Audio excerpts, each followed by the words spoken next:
आप बहुत करीब हो और कोई आपसे ये बोले कैसा फील होगा।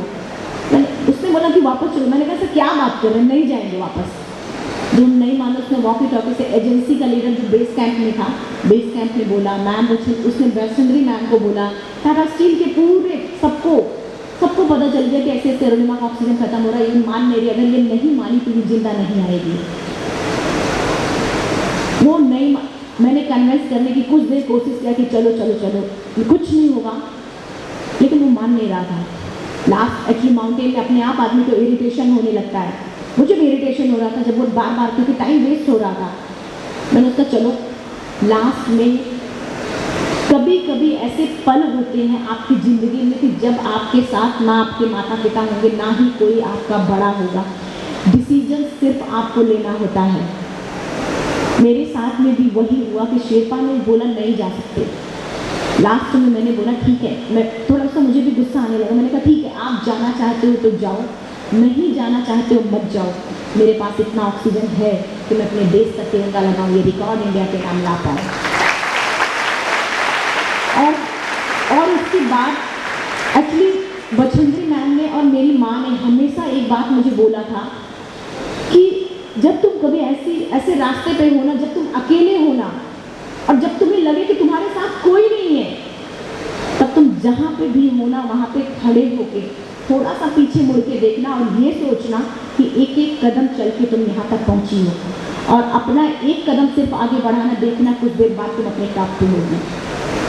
उनकी वो दोनों लोग की बातें मेरे माइंड में, सिर्फ वो उस समय सिर्फ उनकी बातें और एड्रेस मेरे दिमाग में एकदम मतलब हावी था, मेरे दिमाग में हावी था, वीडियो की तरह चल रहा था, लगातार बस चले जा रहा था वही बात। और एक कदम आगे बढ़ाए, करीब 2 घंटे बाद मैं एवरेस्ट स्टॉप पे थी। शेरपा एवरेस्ट स्टॉप पे मैं पहुंची। शेरपा मुझे छोड़ा नहीं, जो गाइड था हमारा छोड़ा नहीं, बाद में वो पीछे पीछे आया, डांटता जरूर था, बहुत हेल्पफुल भी था, पीछे पीछे वो आया। और जब मैं टॉप पे पहुंची, मेरे पास सच बताऊं, मेरे पास शब्द नहीं है कि मैं जितनी बार हम बोलते उतनी बार महसूस करते हैं। मैं सच में दोनों हाथ ऊपर करके, और इतनी जोर जोर चिल्लाने का मन कर रहा था, कितनी जोर जोर चिल्लाऊं कि सारी दुनिया को बता दूं कि आज मैं टॉप ऑफ द वर्ल्ड हूँ। उन लोगों से बता दूं जो लोग ये सोचते हैं कि महिला, दूसरे मिडिल क्लास फैमिली, तीसरे मतलब विकलांग, उनका भरम तोड़ना चाहते थे हम चिल्ला चिल्ला के, लेकिन मेरे पास इतना ना ऑक्सीजन था कि मैं चिल्ला पाऊँ। फिर भी मैं कोशिश कर रही थी चिल्लाने की। और सबसे पहले मैंने उनको थैंक यू बोला, उन लोगों को धन्यवाद बोला जिन जिन लोगों ने मेरी आलोचना की थी, जिन जिन लोगों ने मेरे प्रति निगेटिव बोला था, क्योंकि सबसे बड़े साथी तो मेरे वही थे कि अगर वो मेरी आलोचना नहीं करते तो मेरे अंदर वो आग ही नहीं पैदा होती, मैं कभी वहाँ पहुँच नहीं सकती थी। ये हमारे ऊपर होता कि हम कैसे अपने आप उसके निगेटिव बातों को कैसे पॉजिटिव में बदले। मैंने पॉजिटिव में बदला, ऐसे कि उनकी बातों को चैलेंज में लिया था, और वहाँ से मैं चिल्लाना चाहती थी, जोर जोर से बताना चाहती थी। मुझे महाराज जी ने, स्वामी निखिलेश्वरानंद महाराज जी ने मुझे स्वामी विवेकानंद जी, माँ शारदा और भगवान परमहंस की मुझे फ़ोटो दी थी 12 जनवरी 2013 को। मार्च में मैं निकली थी एवरेस्ट के लिए। मुझे सच बताऊं, मैंने कभी किताब नहीं पढ़ी थी उसके पहले स्वामी जी की, मैंने नहीं पढ़ी थी, लेकिन जब उन्होंने मुझे बताया और कुछ बुक्स दी और बोले कि उस बुक्स को पढ़ना और तुम एक बार पढ़ना देखो तुम्हें कैसा लगता है। सच में आपकी लिखी हुई एक एक लाइन हिला के रख देती है। मैं आज भी, मैं जब चाहे मैं फ्लाइट में रहूँ या कहीं भी रहती हूँ, जब मैं अपने आप को वीक महसूस करती हूँ तब मैं पढ़ती हूँ उस चीज़ों को। तो वो फ़ोटो जो उन्होंने मुझे दिया था, वो फ़ोटो रखी और पूजा वूजा किया। शेरपा मुझे बोल रहा ऑक्सीजन खत्म होने वाला, तुझे पूजा करने की सोच रही है, मर जाएगी। मैंने कहा नहीं, बस 1 मिनट करीब 6 से 7 मिनट में वहाँ पे रह, ज़्यादा देर रुक ही नहीं सकते। विंड इतनी तेज होती है कि ज़्यादा देर रुक ही नहीं सकते वहाँ पे। 6 से 7 मिनट मैंने पूजा वूजा किया और शेरपा से बोला फ़ोटो खींच लो। तो वो बोला, एक्चुअली 4-5 पेयर बैटरी रख के लेके गए थे और एक डिस्पोजल कैमरा अलग, एक कैमरा अलग, पूरे जैकेट में रख के लेके गए, क्योंकि एक नहीं काम करेगा तो दूसरा नहीं तो तीसरा। उसको जब बोला कि वीडियो बना, फोटो खींचो, तो पहले तो वो गुस्सा किया कि जान जा रही है तुझे फोटो खींचने की सूझी है। अच्छा खींच लो, फोटो खींचा उसने किसी तरीके। जब मैंने उसको ये बोला कि वीडियो बना लो, तब तो मत पूछो, वो पूरी तरीके से गुस्से में कि तुम्हारा दिमाग खराब हो, हाई एल्टीट्यूड का असर हो चुका है, तुम्हें पागल हो गई हो, तुम मरोगे, मुझे भी मरवाओगी। मैंने कहा अरे ऐसा कुछ नहीं होने वाला, आप वीडियो बनाओ। आप लोग भी पता है शायद सोचोगे कि इतना बड़ा 8848 की 8848 मीटर की हाइट पे ऑक्सीजन मिलना असंभव होता है। आज हम इतने ईजी तरीके से आपको बता रहे हैं, लेकिन जो वो पल थे, वो शेरपा उस चीज़ को देख रहा था, तब वो बार बार बोल। आप लोग भी शायद सोचोगे वाकई में जब इसकी जान जा रही थी तो ये वीडियो बनाने की क्यों कह रही है। पता है कहीं ना कहीं से मेरे दिमाग में ये बात, मेरे मन में भी यह बात आ चुकी थी कि शायद मैं जिंदा ना जाऊं। अगर मैंने वीडियो कैमरा उसको ऑन करते वक्त दिया, ऑन करके जब उसके हाथों में पकड़ा रहे थे, तो मैंने उससे सिर्फ इतना बोला कि ये वीडियो बनाओ, अगर मैं जिंदा नहीं जाती हूँ तो ये वीडियो मेरे इंडिया पहुँचा देना, युवा वर्ग तक चला जाएगा। क्योंकि उनको पता चला, मैं सिर्फ इतना चाहती थी, हम सिर्फ इतना चाहते थे कि 2011 अप्रैल को मेरा एक्सीडेंट हुआ था। 2013 21 मई 10:55 तो मैं टॉप ऑफ द वर्ल्ड पे थी, ऑलमोस्ट 2 साल में। जब 2 साल के अंदर मैं टॉप ऑफ द वर्ल्ड पे बिना प्रोस्थेटिक लेग के, वहाँ विद प्रोस्थेटिक लेग जब मैं टॉप ऑफ द वर्ल्ड पे पहुँच सकती हूँ आर्टिफिशियल लेग के साथ, तो आपके पास तो सब कुछ, आप क्यों नहीं कर सकते। सिर्फ एक सोच की देरी है। जिस दिन ये सोच पनप गई आपके अंदर किसी भी लक्ष्य के प्रति, आपको कोई भी नहीं रोक सकता। सिर्फ ये बताना चाहते थे हम कि कैसे पूरे टाइम मेरे दिमाग में मेरा लक्ष्य रहता था जब से मैंने बनाया था। यहाँ तक कि मैं बताऊँ, जब मैं ट्रेनिंग में थी मैंने अपनी माँ से बात करना तक छोड़ दिया था, क्योंकि जब मेरी माँ मुझसे बात करती थी तो मैं वीक महसूस, कमज़ोर महसूस करती थी, क्योंकि वो थोड़ा सा रोने वाली, थोड़ा माँ है, थोड़ा सा अटैचमेंट, तो थोड़ा सा रोने लगती थी। मैंने बात करना बंद कर दिया कि आप मुझे मेरी कमज़ोरी हो कि मेरी ताकत हो, आप मेरी ताकत बनो, कमज़ोरी नहीं। तब से उन्होंने रोना बंद कर दिया, और जब भी मुझे लगा कि वो रोएंगी तो मैंने बात ही नहीं की, क्योंकि मुझे लगता था कि मैं अगर ये रोने लगेंगी तो मैं वापस घर ना चली जाऊँ। आपको फैसला लेना कि क्या क्या चीज़ें आपको अलग करती हैं, क्या क्या चीज़ें आपको अपने लक्ष्य के प्रति लेके जाती हैं। खैर उसके बाद सबमिट किया, सबको बड़े खुशी से थे। 10:55 पे मैंने एवरेस्ट सबमिट किया था 21 मई को। 11 बजे के बाद अगर कोई अटैम्प्ट करने की कोशिश करता है तो उसको सुसाइड अटैम्प्ट बोलते हैं। मुझे 10:55 तो वैसे भी हो चुके थे, और सिर्फ बोला अच्छा अब वीडियो भी बन गया, नीचे भागो। जब हम टॉप पे पहुँचे थे तो कुछ लोग और थे, कुछ तिब्बत साइड से भी, नॉर्थ साइड से भी, चाइना साइड से आए थे, और लेकिन जब फटाफट सबमिट करी और नीचे भाग गए सब।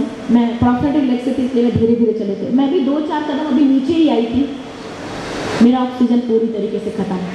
आपको मतलब बता नहीं सकते कि मैं से नीचे में बर्फ थी, बर्फ पे मैं से नीचे गिर गया, ब्रीदिंग फास्ट, तड़पता आदमी जैसे उस तरीके से तड़पने लगे। शेरपा मुझे बार बार उठाने की कोशिश कर रहा, बोल रहा, मुझे यकीन नहीं था कि तू एवरेस्ट सबमिट कर पाएगी, लेकिन तूने एवरेस्ट सबमिट किया। मैं तुझे भी, ऊपर वाला भी चाहता था कि एवरेस्ट सबमिट करे, लेकिन इस तरीके से नहीं, अभी भी तुझ में हिम्मत है, तुम नीचे चल। बार बार मुझे वो बोल रहा, लेकिन हम तो जैसे ही खड़े होने की कोशिश करते तुरंत नीचे गिर जाते हो, जैसे ही खड़े होने के तुरंत नीचे गिर जाते थे, नहीं उठ पा रहे थे हम एकदम। और वेदर पूरी तरीके से ख़राब था, स्नोफॉल तेजी की, मतलब इतना पास में भी नहीं दिखता है, स्नो की वजह से इतना पास गिरता रहता है, स्नो कॉटन जैसे बड़े बड़े दिखता नहीं है, सामने एकदम दिखता नहीं है, बहुत करीब रहे तभी भले दिखेगा, नहीं सामने एकदम नहीं दिखता। उसी समय हमारी ही एजेंसी, जिस एजेंसी से मैं गई थी, नीचे से एक क्लाइंबर ऊपर आ रहा था, ब्रिटिश क्लाइंबर था वो, उसके पास 2 ऑक्सीजन था। वो नीचे से जब उसने देखा कि टॉप पे कोई नहीं है, वेदर ख़राब है, तो वो जब वेदर ख़राब होता तो बहुत सारे क्लाइंबर होते हैं जो वेदर ख़राब में नहीं जाते हैं, ऑलमोस्ट क्लाइंबर्स नहीं जाते हैं, क्योंकि वेदर ख़राब में अगर जाते हैं तो सीधा सीधा सुसाइड है। अगर विंड है या फिर मौसम ख़राब है तो नहीं जा सकते। उसके पास 2 ऑक्सीजन था, उसने एक सिलेंडर को वहीं फेंका, दूसरे को लगाया और नीचे जाने लगा। मेरे शेरपा ने जब देखा कि ऑक्सीजन, वो फटाफट नीचे उतरा और गया लगा के, ऑक्सीजन जो उसने फेंका था उसको उठाया और लेके आया, मुझे लगाया, उसमें ऑक्सीजन था और लगाया। तब उसने मुझे खड़ा किया, उसने बोला अरुणिमा तू बहुत लकी है कि तुझे देख ऑक्सीजन सिलेंडर मिल गया इस हाइट पे, नहीं तो लोगों को मैंने अपनी आंखों से देखा है मरते यहाँ पे। तो वाकई में ऊपर वाला भी नहीं चाहता कि तू मरे। अभी उठ, तू बहुत लकी है, उठ और चल। सच में वो इतने गुस्से में था कि अगर मैं उससे कुछ पूछती तो शायद मुझे एक थप्पड़ खींच के मारता वो, लेकिन मैंने उससे कुछ नहीं पूछा और चुपचाप मैं ऑक्सीजन लगा और चलने लगे। वो बोला कि अरुणिमा तुम बहुत लकी हो। आप ये सोचो कि आप लोगों में से शायद होगा कि जो लक और भाग्य किस्मत जैसी चीज़ों पर यकीन करता होगा। मैं किसी की भावनाओं को ठेस नहीं पहुंचाना चाहते, लेकिन हम न लक न भाग्य किसी पे भरोसा नहीं करते, क्योंकि मेरा मानना है कि लक भी उसी का साथ देता है जिसके अंदर जीतने का जज्बा है। अगर आपके अंदर जीतने का जज्बा नहीं है तो सिर्फ बहाने होते हैं, सिर्फ बहाने। जब मैं साउथ समिट हिलेरी स्टेट के करीब जब मैं पहुंची थी, जब मुझे बोला जा रहा था कि अरुणिमा वापस हो जा, वापस हो जा, अगर हम वापस हो गए होते तो क्या ये ऑक्सीजन सिलेंडर की बात हो पाती? नहीं, क्योंकि हम तो अपना, जैसे स्वामी जी ने कहा कि हम खुद अपने भाग्य के लेखक हैं। अगर हम साउथ समिट से वापस जा चुके होते, जब मुझे शेरपा ने कहा था कि वापस चलो, तो मैं तो अपना भाग्य लिख चुकी थी कि मैं एवरेस्ट समिट नहीं कर सकती, लिख चुके होते। लेकिन एक कदम मैंने आगे बढ़ाया, इससे पता चला कि हाँ, मैंने अपना भाग्य वहीं पे लिख दिया था कि हाँ मुझे एवरेस्ट समिट करना ही करना है। और उसके बाद जब हम नीचे आना और किसी तरीके जो भी था, भाग्य लक किस्मत जो भी था, मुझे ऑक्सीजन मिला, मैं वापस आना शुरू कर रही थी। अभी भी चैलेंज मेरा पीछा नहीं छोड़ रहा था, हील मार मार के मैं एक एक कदम करके मैं नीचे आ रही थी। बहुत खुश थे हम, लेकिन वहाँ किससे शेयर करते? माउंटेन में बर्फ, चारों तरफ सिर्फ बर्फ ही बर्फ। किससे शेयर करते कि हाँ मैंने एवरेस्ट समिट किया? खुद में खुशी थी, लेकिन एक ही -60 डिग्री तक टेम्परेचर डाउन हो जाता है एवरेस्ट पे। मेरा हाथ, ये सब नाखून और मांस ऐसे से फट जाता है, ये सब ब्लड आने लगता है यहाँ सबसे, ऐसे ये सब इतना ज़्यादा ये फ्रीज हो गया था कि मैं ऐसे मुट्ठी नहीं बांध सकती थी। ये मेरा ठीक था, लेकिन ये मेरा एकदम फ्रीज हो चुका था, मैं मुट्ठी नहीं बांध। रेड 3 स्टेज होते हैं, एक रेड, ब्लू, ब्लैक। अगर ब्लैक हो जाता है कोई भी एरिया तो उसे उस एरिया को काटना पड़ता है। कैसा लगता है कि जब पहले से आपका एक पैर कटा हो और ये दिमाग में आए कि अभी मेरा हाथ भी काटना पड़ेगा। मेरे मन को, मेरे अंतरात्मा को वो चीज़ें सोच सोच के मुझे हिला दे रहा था। मेरे सामने 2 रास्ते थी वहाँ पे, या तो मैं पूरी तरीके से गिव अप कर देती, या तो किसी भी कीमत पे लड़ो। एक हील मार मार के जब मैं आ रही तो मेरा पूरा का पूरा प्रोस्थेटिक लेग, आर्टिफिशियल पैर का ऐसे निकल गया। शेरपा मेरे आगे है, मैं उससे बोल भी नहीं पा रही हूँ कि रुक जाओ, क्योंकि माउंटेन में क्या होता है कि लास्ट मोमेंट तक शेरपा क्लाइंबर के साथ चलता है और बोलता भी है कि चलो। अगर क्लाइंबर नहीं जाता है तो शेरपा लोग उसको वहीं छोड़ देते हैं और खुद चले जाते हैं, और क्लाइंबर तड़प तड़प के मर जाता है। तो मुझे, मेरे दिमाग में वो सब भी बातें चल रही थी कि अगर मैं उसको बताऊंगी तो शायद वो मुझे छोड़ के चला जाए। मैंने नहीं बताया, वो मुझे बार बार बोल रहा है कि चलो। रुक गए थे हम, लेकिन हम कैसे चलते? अगर स्टेप उठाते तो मेरा प्रोस्थेटिक लेग नीचे गिर जाता, बिना स्टेप उठाए मैं चलूँ कैसे? 2 रास्ते थे, वही जो मैंने बोला कि या तो पूरी तरीके से गिव अप कर देते कि नहीं अब कुछ नहीं हो सकता, या तो दूसरा ये था कि लास्ट मरते दम तक लड़ो, हो सकता है कि लास्ट की विजय आपकी हो। मेरे आंखों से आंसू निकलने लगा, और जैसे घर की लैंग्वेज में हम बोलते नहीं है कि अरे हम अपने, जैसे हम अपने घर में बोलते कि क्या भगवान, एक तो मेरा पैर काट लिए, दूसरी चीज़ की मेरे दिमाग में माउंटेन लाए। आज एवरेस्ट समिट भी कर रही है तो क्या चाहते हो जिंदा ना जाएंगे। आंखों को पोछा, दूसरे पर बोला ठीक है आपके पास जितनी ताकत आप लगा लो, मेरे पास जितनी ताकत है मैं भी लगाऊंगी, लेकिन जिंदा जाऊंगी। मुझे ये, मैं मन में नहीं, मुंह से चिल्ला चिल्ला के बोल रही थी, मानो जैसे मैं कोई है वहाँ पे मेरे आसपास जिसको मैं बता रही थी चिल्ला चिल्ला के, और मेरी बॉडी में एनर्जी जनरेट हो रही थी। दूसरे पल मैंने इस हाथ को जो मोड़ नहीं रहा था, हाथ को मोड़ा, रोप जो मेरी थी रोप को पकड़ा और इस हाथ से मेरा प्रोस्थेटिक लेग आर्टिफिशियल पैर को पकड़ा झुक के और पैर को घस